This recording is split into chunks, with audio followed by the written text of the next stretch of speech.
अस्सलाम वालेकुम क्लास 5। मैं हूं आपकी साइंस टीचर। हमारा टॉपिक है environmental pollution, unit number 4, page number है 55 एंड 56। आज का हमारा टॉपिक है land pollution. First of all we will discuss what is land pollution. Land pollution is the pollution of land due to the solid and liquid waste produced by human activities. अब solid and liquid waste कैसे हो सकता है? Like अगर solid waste है जहाँ पे different घरों का कचरा है, ऑफिस का, फैक्ट्रीज वगैरह से डिफरेंट कचरा है। उसके बाद लिक्विड वेस्ट लाइक अगर आपका सीवरेज सिस्टम ठीक नहीं है, आपका नालियों का सिस्टम जो है वो ठीक नहीं है, तो पानी ऐसे ही जो है वो जगह जगह उसका ढेर लगा हुआ है, पानी खड़ा है जगह जगह पे, तो वो आपकी लैंड पोल्यूशन होगी। या वैसे भी अगर आपके घरों से पानी निकल के तो ऐसे आपके रोड्स पे खड़ा है या आपकी जो आपकी नालियाँ वगैरह है वो बंद है, तो इससे आपकी लैंड पोल्यूशन होगी। जो पानी बाहर आएगा आपके लैंड को पोल्यूट करेगा, तो वो लैंड पोल्यूशन के अंदर आएगा। उसके बाद हम डिस्कस करेंगे कॉजेज ऑफ लैंड पोल्यूशन कि लैंड पोल्यूशन का मेजर कॉजेज कौन से।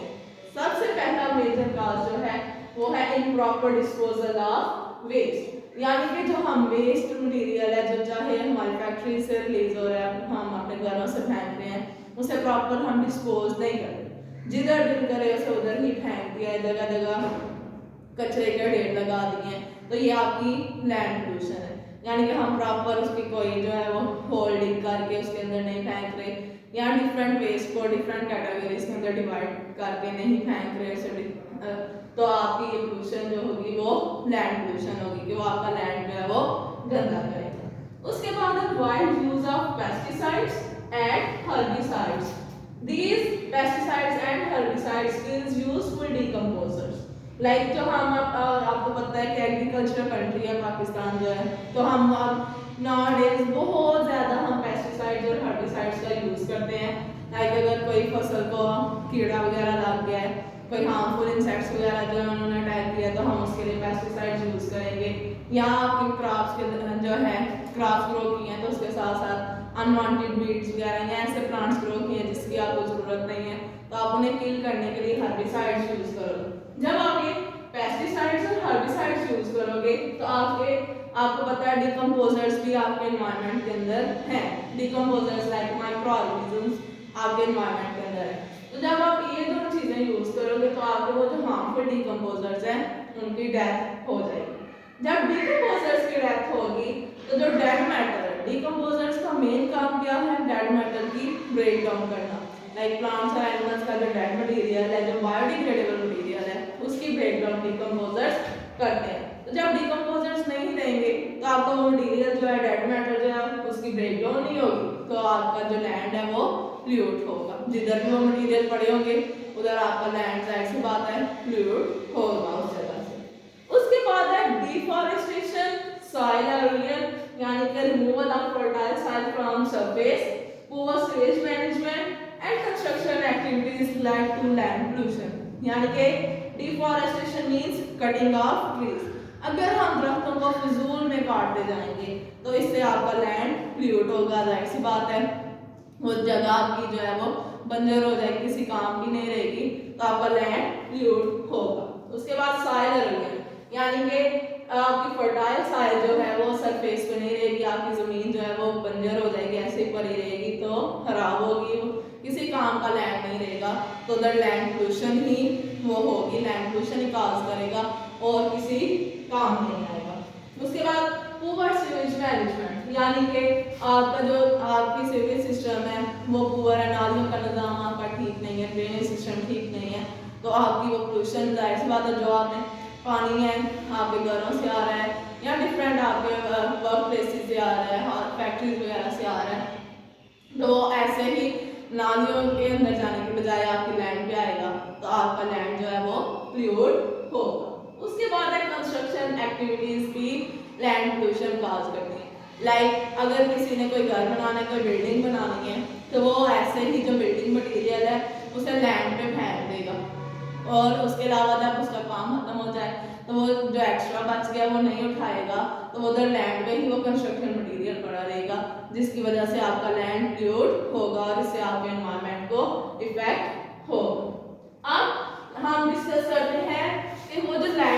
पोल्यूशन हो रही है, डिफरेंट काजेज है लैंड पोल्यूशन के, तो अब उसके इफेक्ट्स क्या होते हैं, यानी कि क्या असरात होते हैं लैंड पोल्यूशन के। सबसे पहले है कि fertile land is lost for agriculture. हमने जैसे कि पीछे डिस्कस किया है कि सॉइल एरोजन होती है लैंड पोल्यूशन से। लाइक फर्स्ट इफेक्ट उसका क्या है, आपको पता है कि एग्रीकल्चर हमारी लॉस हो जाएगी। जब हमारे पास जमीन ही जरखेज नहीं रहेगी तो प्लांट्स या कोई भी क्रॉप कैसे ग्रो करेगी, वो सॉइल एरोजन से होगा। आपकी सॉइल एरोजन जो है वो डिफरेंट, लाइक अगर आप इम्प्रॉपर डिस्पोजल ऑफ वेस्ट करोगे, वेस्ट को प्रॉपर्ली डिस्पोज नहीं करोगे, ऐसे ही लैंड में फेंकोगे, तो वो कोई भी हैवी मेटल्स वगैरह हो सकते हैं, केमिकल्स वगैरह हो सकते हैं, नॉन बायोडिग्रेडेबल मटेरियल्स वगैरह हो सकते हैं, जिसकी वजह से आपकी जमीन की जरखेज़ी खत्म हो जाएगी। जब जमीन जरखेज नहीं होगी तो आपकी एग्रीकल्चर भी नहीं होगी। Second one is led to imbalance in ecosystem, यानी कि इकोसिस्टम आपका इम्बैलेंस हो जाएगा, आपका इकोसिस्टम बैलेंस नहीं रहेगा। अब ये कैसे बैलेंस नहीं रहेगा, जब आपके डिकम्पोजर्स नहीं होंगे तो आपका इकोसिस्टम कैसे जो है वो बैलेंस रहेगा। लाइक हमने इधर पढ़ा था कि जब हम पेस्टिसाइड्स और हर्बिसाइड्स को यूज करते हैं तो डिकम्पोजर्स किल हो जाते हैं। अब डिकम्पोजर्स जो है वो माइक्रो ऑर्गेनिजम्स है, इनका काम है इन्होंने डेड मैटर की ब्रेक डाउन करनी है। लाइक जो प्लांट्स एनिमल्स या बायोडिग्रेडेबल मटेरियल होती हैं तो उनके अंदर न्यूट्रिएंट्स मिनरल्स हैं, जब वो डिकम्पोज करते हैं तो अपना फूड लेते हैं, उसके बाद वो न्यूट्रिएंट्स वगैरह जो है वो सॉइल के अंदर भेजते हैं। जब सॉइल के अंदर वो न्यूट्रिएंट्स मिनरल्स जाएंगे, उधर से नया प्लांट ग्रो करेगा, प्लांट ग्रो करेगा तो आगे से वो न्यूट्रिएंट्स मिनरल्स लेके प्लांट ने जब ग्रो किया है, प्लांट की ग्रोथ हुई है, उसके ऊपर जो भी फ्रूट वगैरह लगा है, वेजिटेबल लगी है, वो आगे से जो कंज्यूमर्स हैं उसे कंज्यूम करेंगे। जब कंज्यूमर्स कंज्यूम करेंगे उसके बाद जब उनकी एट एंड डेथ होगी, दोबारा से वो न्यूट्रिएंट्स वगैरह जो हैं वो डिकम्पोजर्स जो है वो सॉइल के अंदर भेजेंगे, उसे डिकम्पोज करके डेड मैटर को डिकम्पोज करके सॉइल के अंदर भेजेंगे, फिर से प्लांट ग्रो करेगा। ऐसे ही ये साइकिल जो है वो चलता जाता है। और लेकिन जब डिकम्पोजर्स ही नहीं होंगे तो वो साइकिल आपका जो है वो स्टॉप हो जाएगा, साइकिल आपका डिस्टर्ब हो जाएगा, आपका पूरा इकोसिस्टम इससे इफेक्ट होगा।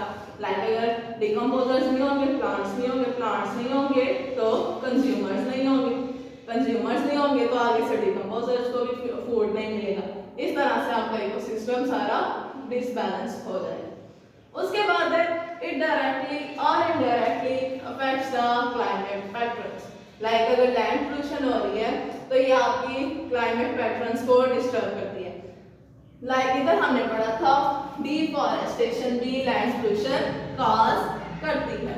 तो जब डिफॉरेस्टेशन होगी, ट्रीज की कटिंग होगी, तो आपको पता है ट्रीज जो है वो अपने फोटोसिंथेसिस प्रोसेस के अंदर कार्बन डाइऑक्साइड को यूज करते हैं।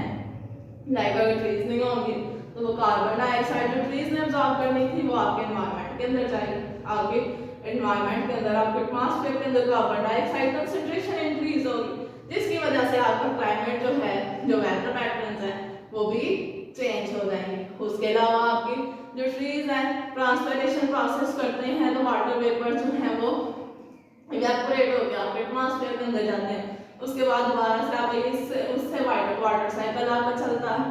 जब ये ट्रीज ही नहीं होंगे ना ही आपका वाटर साइकिल मेंटेन रहेगा, ना ही आपकी जो कार्बन डाइऑक्साइड कंसंट्रेशन है वो मेंटेन रहेगी, तो आपका जो क्लाइमेट पैटर्न है वो इफेक्ट होगा। उसके बाद है land pollution cause skin cancers in humans. Land pollution skin cancers directly cause नहीं करेगी, ये इनडायरेक्टली जो है वो स्किन कैंसर्स ह्यूमंस के अंदर कॉज करेगी।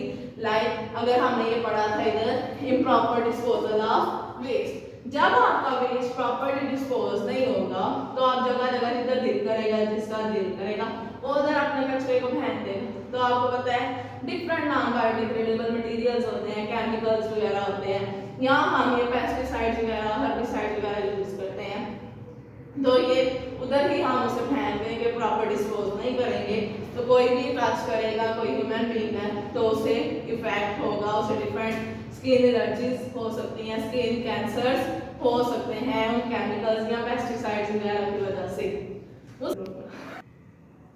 Animals like cockroaches, mosquitoes and flies cause different diseases in humans like malaria, fever, dysentery, etc. Like हमने इधर पढ़ा है कि अगर हमारा वेस्ट प्रॉपर डिस्पोज नहीं होगा तो उसके ऊपर डिफरेंट इंसेक्ट्स वगैरह डिफरेंट एनिमल्स बैठेंगे और यही जो है वो हमारे घरों में भी आते हैं इंसेक्ट्स वगैरह या एनिमल्स वगैरह। तो अगर ये कचरे पे बैठे हैं उधर बैठे हैं जिधर प्रॉपर डिस्पोज नहीं हुआ वेस्ट उसके वेस्ट के ऊपर बैठे हैं, उसके अलावा ये किसी ह्यूमन से टच हुए हैं तो उस ह्यूमन को ये जो है डिफरेंट डिजीजेस काज करेंगे like malaria fever dysentery etcetera से हो सकते हैं।